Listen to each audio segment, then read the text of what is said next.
Welcome to News in Context. I'm Gina Valeria. In this episode, we explore how journalists experience trauma and manage or fail to manage the stressors that are inherent to the job. My guest is Misha LeClair, a former Bay Area TV news producer who decided to switch careers as an act of self-care, walking away from a profession she had dedicated nearly 20 years to after realizing she was being negatively impacted by the cumulative trauma of covering major news stories and the stressors of a sometimes toxic work environment. Before we begin our interview, I want to give a trigger warning. Misha and I begin our conversation by discussing in depth the police killing of Oscar Grant at BART's Fruitvale station on New Year's morning 2009. This discussion may be upsetting to some listeners.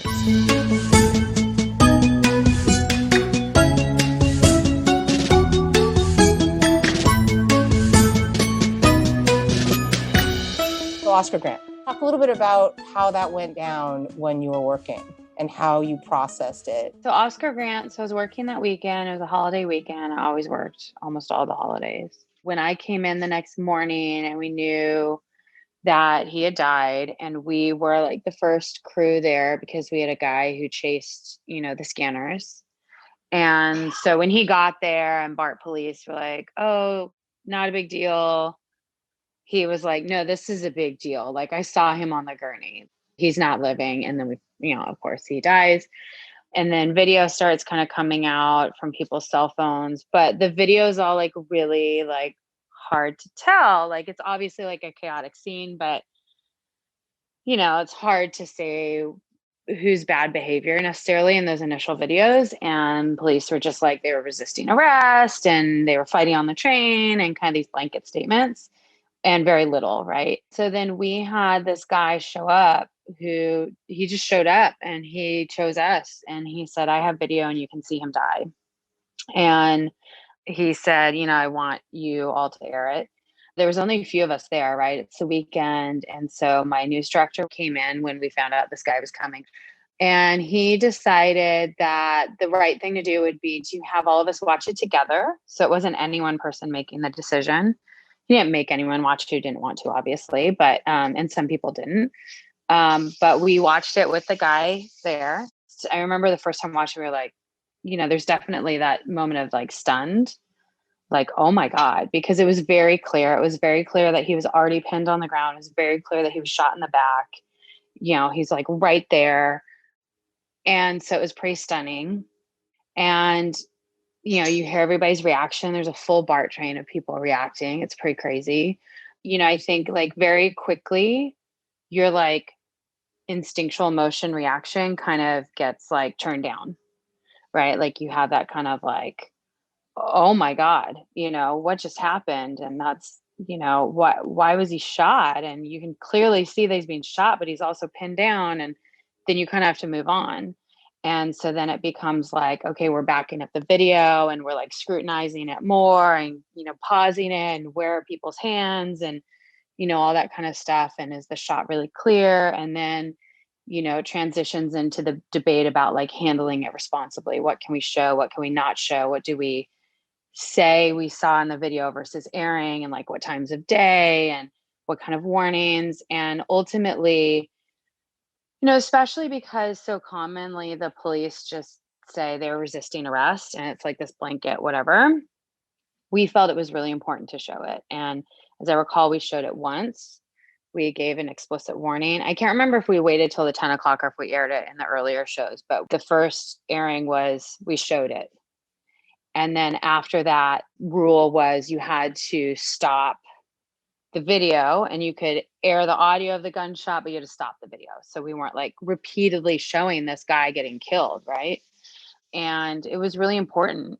I think there's such a sense of responsibility in those moments that even like you're watching something pretty horrific happen, that you feel like a sense of responsibility to like tell the whole story and not just take what people tell you as truth, right? Like that kind of trust but verify. Mm-hmm. And so we definitely felt the weight of like, there are so many times where people get shot in a confrontation with police and we don't really know what happens and we're not there. that this time it was like, you can see what happens. And so like, we can't just like not address this, you can't just not. So, but yeah. And then it becomes like, just very much like doing the business of the work. And, so then when the Fruitvale movie came out, and it was very like critically acclaimed, I didn't watch it until a couple of years ago when I was long out of news. I just wasn't sure that I would want to see that moment again, even though it was like, I knew it was going to be fictional because I saw the moment, and a lot of people didn't. Right. And so there's a difference between like seeing somebody's life get taken away and seeing like just the chaos around it. I had a similar reaction to all the 9/11 movies that came out. I couldn't watch them. I don't think I ever did. Yeah. I couldn't watch them. Oh, see, and I watched some of that stuff I really consume. But yeah, like that one, I think it was because I knew that was going to be hard to see that moment. So that one I didn't. I remember when Sandy Hook happened, there happened to be a Glee episode or something about a school shooting. And I didn't watch that for like a week or so. Sandy Hook, I was on for hours and hours and hours it was just me, obviously the crew in the booth, but Frank Somerville. And Frank and I were just like, what is happening right now? It was just so intense. And I remember I didn't watch wherever the Glee episode was for a little bit. And then I ended up watching it late at night alone, just cried because it's just so sad, what happens to kids. And Sandy Hook was particularly rough because of the ages of the kids. Right. And it was early. Nobody knew, like there were no strategies. There were no drills yet. Right. So it was pretty much like a shattering of like that this could even happen. But yeah, the Oscar grant wasn't particularly one that like I kind of couldn't go there for a bit, I didn't even realize it for a while, Yeah, I just didn't even think about it. And then I bought the movie at some point. It was like, I really want to watch this, and then it took me a little bit to actually sit down and watch it. When did you actually kind of realize that you were so affected by it? Journalists are notorious for not realizing how hard it is until they leave. When you leave and you take a look back, you're like, holy cow. Like you just power through so much stuff that like the normal person doesn't power through. Exactly. For me, the moment you described was Columbine, like when I was in Sacramento when that happened. And I remember actually, I really had a desire to quit and go counsel the kids. Like I had a desire to quit and fly to Colorado and just be there with the kids. I want to go back to the point you were talking about. You saw the video, the Oscar, and then you responded, but then you do the thing of like, yeah. So you get into journalistic mode where you start to get clinical about it, right? You have to get clinical about it. Clinical is a good word. Because you have to think about what to show the public. Yeah. And that can, at least in the moment, divorce you or put a wall up between your response or your emotional reaction and feelings you have versus the job that needs to be done, which has to happen. Yeah. But how do you feel like that journalistic necessity, how do you feel that affected you in your work and in your decisions? So definitely, like I came into journalism with a bit of life experience growing up of shutting down emotions. And so I had already kind of like some unbeknownst to me training and like shutting it down. And so then when you go into journalism, like it made it that much easier to do it. And you can't, like, you would be a mess all the time if you felt all the feelings about all the stuff that happens. You just would. I don't think that you can necessarily perform the job if you're always really feeling all the things. I think that there has to be an outlet, and that's definitely something that I didn't have or realize I needed until later. I think that's changing, and that's great. But 4.5, 5 years ago when I was in the newsroom, that was not even a discussion. So yeah, like you shut it off. You just don't feel it. You turn it off, and it comes out somewhere. It just comes out in unhealthy ways, right? You see a lot of journalists drinking a lot. You see even just in the newsroom that we're really rude to each other. We could be very aggressive. We could be very mean. We make really irreverent and awful jokes a lot because like it has to come out somewhere.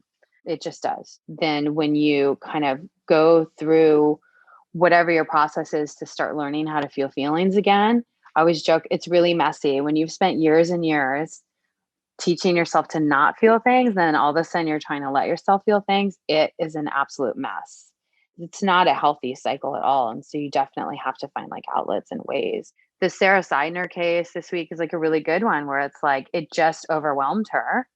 And thank God people are like realizing that like journalists are humans too, but like it's too much, right? Like it's too much, and she's been covering, she was covering Ferguson and then George Floyd, and now she's like at COVID hospitals. It's like at some point, everybody gets overloaded, and journalists take on more than their fair share. And they take on more than their fair share because, we want to inform the public. You want to let people know what's going on. You want to try to help people understand.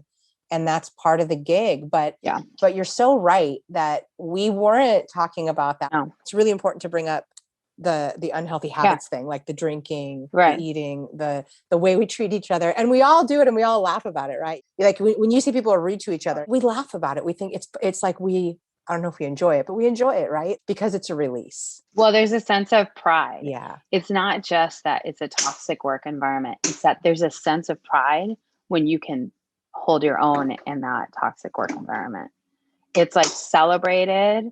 The crazier the situation you've been in and like dealt with, like the better. I've had people throw things in the control room. I've had people scream in my face, "You." And it's all okay. None of it's reprimanded. None of it's a problem. It's all completely acceptable. There's a guy I worked with. He like pulled a phone out of the live truck, and everyone's like, that's just him. And it's just like, that's what he does. Yeah. And I don't know about you. I mean, maybe you don't feel this way, but like as much as all that, I still miss it. The ideal or the camaraderie or there's a culture of journalism. It's not just a career, it's a culture. Yes. All that negative stuff you describe, I'm like, but I really loved that, even though I can see that it's toxic. I don't miss it because ultimately I realized just how injurious it was to me. But definitely like when you're in it, it's such an important job. The call is really high.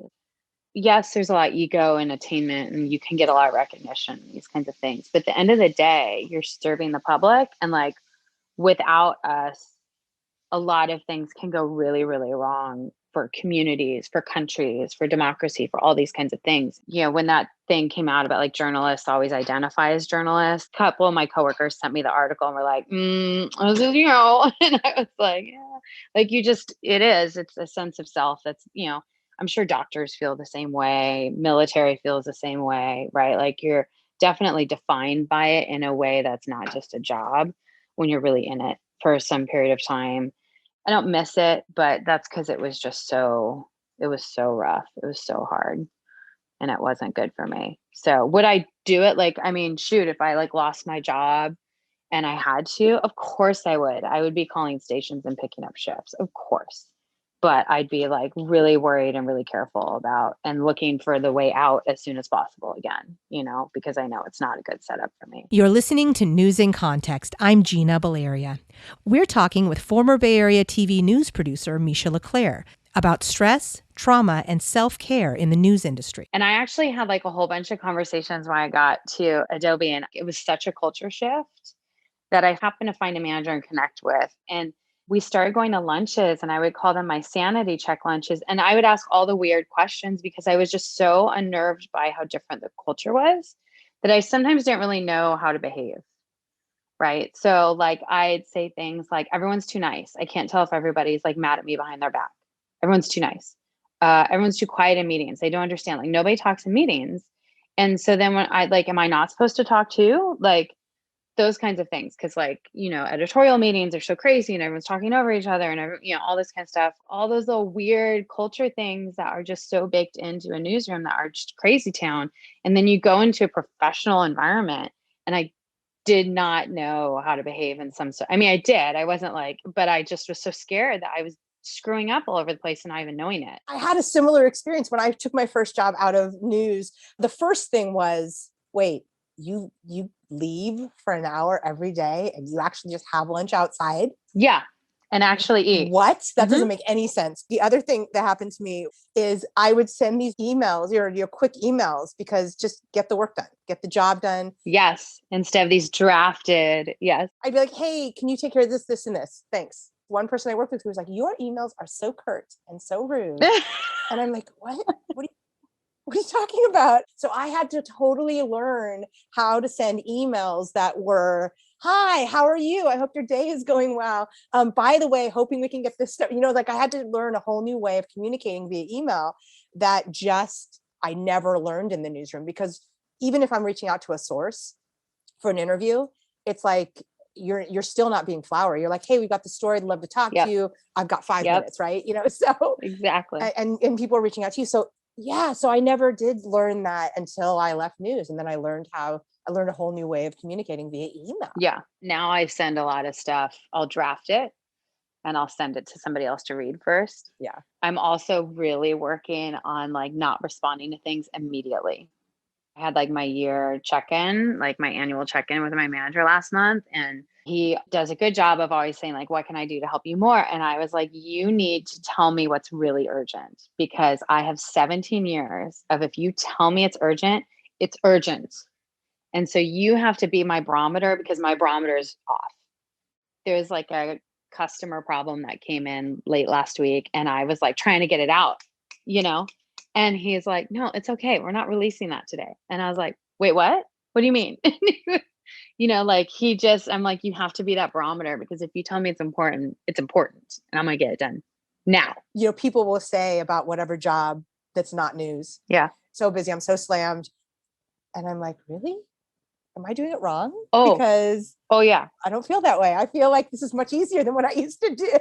I had that conversation with that manager. That was one of the big conversations I had was, it was really scary to me that it was comparatively so easy. Not the work, I was learning a lot and that was really hard, but the fact that people work 8 hours and then just go home, the fact that people take a lunch, that really scared me. I thought I was not performing well. I thought that if I'm not putting in more hours or more intensity or whatever, I was really freaked out about balancing, like trying to get on BART at the right time to pick up my daughter, blah, blah, blah. And he was just like, why is it not okay if it's easy? And I was like, it feels wrong. It feels like I'm screwing something up. It feels like that's not how it's supposed to be. And that's clearly something I'm messing up if it's too easy. And he was very like supportive about like, enjoy it when it's easy. Like, it's okay. Like, you've worked really hard. Like, gain PTO and gain holidays off was like, oh, what is happening? Yeah, mind blowing. Yeah, mind blown. Yeah, but it feels so wrong to like take time off. Yes. It's very weird. It is very weird. It doesn't make sense. No. And I had a similar reaction, and I'm told all the time, you don't need to do so much. I started out by saying everything else seems so much easier compared to what we did in news, even though I loved every minute of it, loved the intensity, loved the work. But to flip that, it's like, how much are we overworking ourselves in a news environment, to fulfill this mission of informing people? And in that sense, I really appreciate this self-care discussion, because it is not a discussion that journalists have ever wanted to have. Years ago, you'd be looked at as, let's be real. You're weak, you can't handle it. And it's like, that's not it at all. I love this job so much. I've got to care for myself to be able to do the job well. And I love that sentiment has started to encroach that business. Historically, good boundaries are not accepted, like you were just saying. And if you had a boundary about something, you're looked at as being difficult, not up to the task, not capable. The nursing thing is like really hard. It's something that like women deal with that men don't, like finding time to pump after you have a kid or whatever. Like, that's like one of those things where it's like, you should absolutely have a clear boundary. There's like legal rules around it, but like, it's impossible to do on that job. I could not get away enough to do it. I straight up could not get away. I would try. I couldn't. I just couldn't. And then when you're gone for any amount of time, like I would go to the bathroom and I'd come back to my desk and there'd be 3 people standing at my desk saying, where were you? I need something from you. Right? Like simple things like that. There's no real culture around letting people take care of themselves, even when it's like absolutely necessary like that. And then when you do step away to take care of yourself, it's like, where are they? Why are they gone? What are they doing? Can't they just, yeah. It's absurd. That, and also the pace of news, right? It's like the show's got to start at this time. You got to get this stuff written. You got to get this graphic in. It's like, yeah, where is that moment in the day where you can go pump? Because that's a deadline, that's going to happen during that time. Or have lunch. Yeah. Lunch is like the obvious one for everyone. Everybody eats at their desk. Everybody eats whatever random food shows up in the room. I mean, I can't even tell you the number of times I was on the air for hours and hours and hours. And like at some point somebody walked in with a plate with like a slice of pizza, and that was it. Right. Or I can remember not eating at all. Not that you didn't want to, but it was like that you get in there, things get super intense, and then the day's ending and you realize, my God, I haven't eaten today. Yeah. In one of my jobs, we had a group of people who decided, oh, I am going to just stop eating newsroom food. And they lost so much weight just by not eating the newsroom food. Oh, totally. So why do you think things have changed? I think the totality of this year in a lot of levels has actually like kind of cracked things open a bit. Like there's so much going on this year that any person can only take so much. I mean, I suspect if you went back and looked at things like, correspondence covering certain wars, you might see a little bit more of that kind of like lifting the veil on, where they become more of a person and not just a detached observer, because there's been so much going on and it's constant and it doesn't stop. And it's not, 1 month. We're a year into COVID. George Floyd was murdered in May, right? It just keeps coming. The Trump administration, all these kinds of things. You wear anybody down at some point, they crack.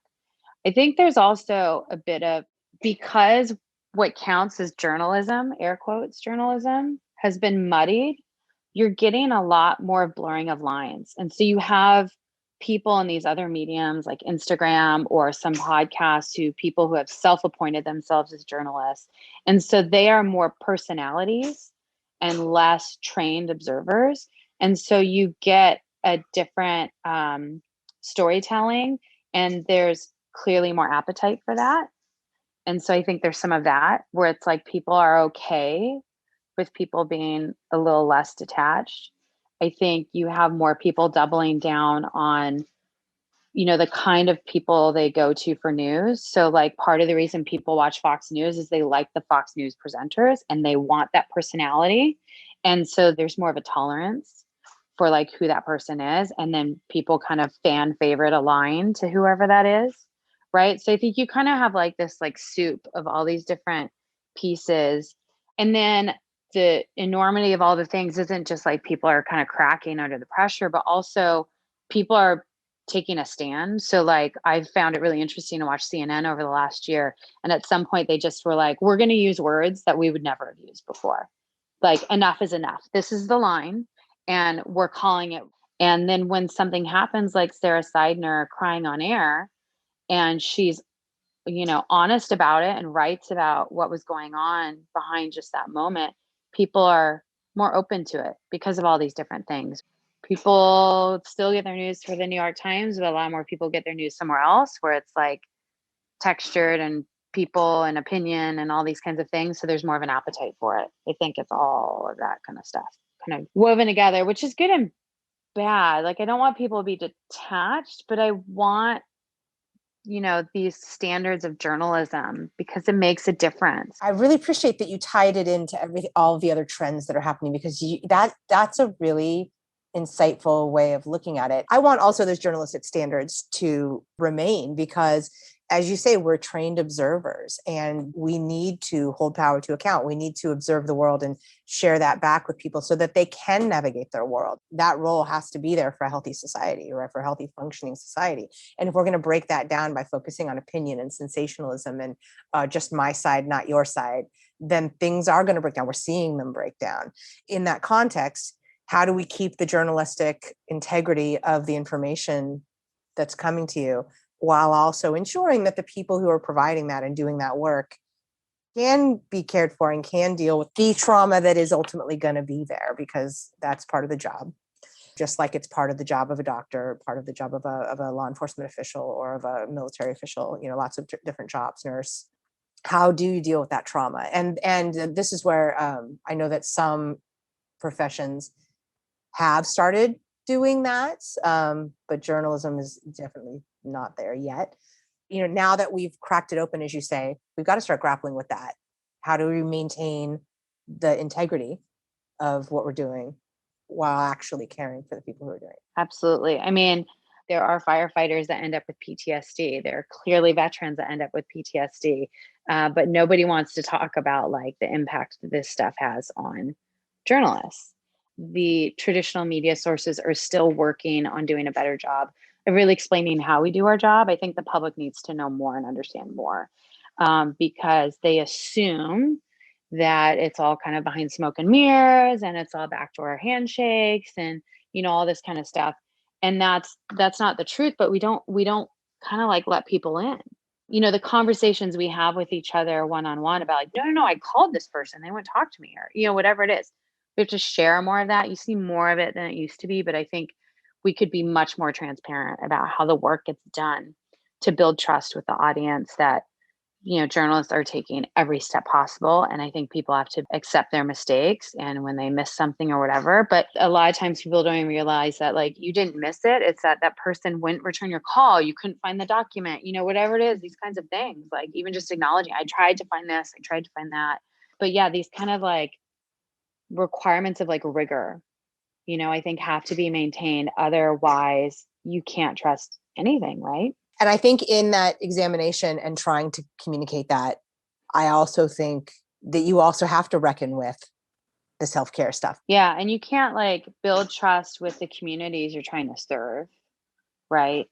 And you're not going to be in a good position to do a good job with them if you're not taking care of yourself, right? Like, so if you're like super rushed, overstressed, overworked, really, kind of abrupt with people because you're just trying to meet your deadline, but then you like go into somebody's home whose kid was just shot on the street, like you're not going to be the best version of yourself to actually like take a minute, take a breath, be present, listen to them, let them grieve, really take in their story. And like you're not going to. And so then what that does is that just hinders those relationships with the communities even farther, makes it that much harder to report on them, that much harder to understand what's really going on in those communities.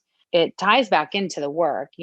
Journalists like to separate everything into boxes, but it all, is wound up together. And if you're not in a restored state, then you're not going to be able to do a good job in those conversations. Anything else you want to say that I didn't ask you that you thought it was important to include? If there isn't a protection in place or you're not thinking about self-care and boundaries, it can be really easy to interpret all the pressures that are going on externally as like your fault, or you're not measuring up, or you're failing.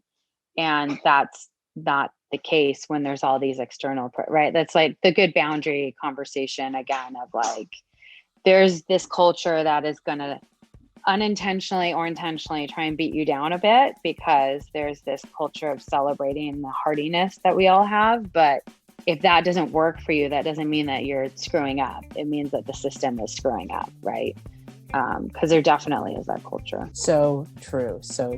And that's why it's important to sort of learn this stuff early, so you can be prepared for it when it happens. Yeah, or recognize if you feel penalized for something that like, that's not you. That's not about you. That's like them set in their ways or broken system or whatever, just, and it's hard. I mean, I get it. When I still chose to quit my job.